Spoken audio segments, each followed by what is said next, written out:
Hello, good evening mga ka-trip. Try lang namin, mag-vlog kami. Kasama ko dito, asawa ko, father-in-law ko, at saka sister-in-law. Ngayon, ang plano talaga namin puntahan, natripan lang namin mag-Paris. So, ang nakita namin parisan sa online is yun, El Patron. Kasi so far yung review maganda, mukhang masarap naman yung pagkain nila, kaso walang parking, hirap. So dito kami nag-park, so go to Paris. Bili kaming kape para kunyari, ano man, hindi nakakahiya mag-park. So tara, lakad tayo papunta doon sa El Patron, tawid tayo.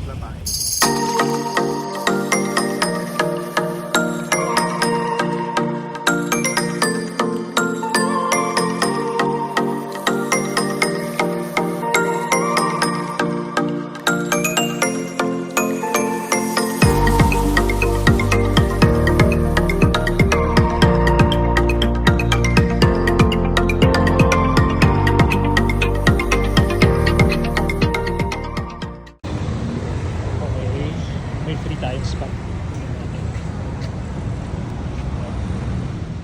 Dito, marami silang klase ng pares. Iba-ibang parte ng baka. Pero kung ayaw nyo ng basic pares, meron din sila ditong combination. Ang in-order ko dito is pares plus tumbong.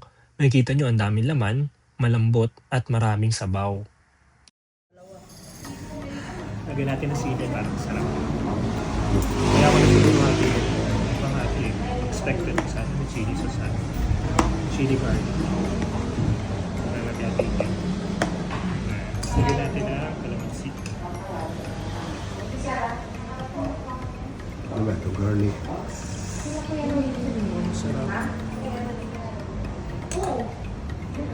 Saluin natin. Grabe, sili yan. Ayan, meron tayong garlic flakes. Ayan. Ngayon lagay tayo ng konti. Ito yung konti lang. Ano to pa? Pepper? Paminta, walang laman. Hangin-hangin. Ito. Tikman natin. Palitin din ang konti. Garlic. First bite. First higop.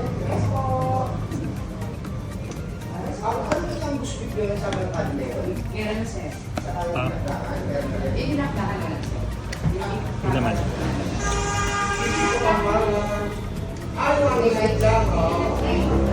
Sarap. Sokto. So, tapos na kaming kumain ng pares. So far masasabi namin masarap. Masarap to. Medyo iba. So yung pares ito hindi yung maitim, hindi maalat. So pwedeng balikan. Ayan. Recommended. So yun. Yun muna siguro yung vlog namin for today. Actually pinaka first vlog namin to. So see you soon mga ka-trip. Bye bye!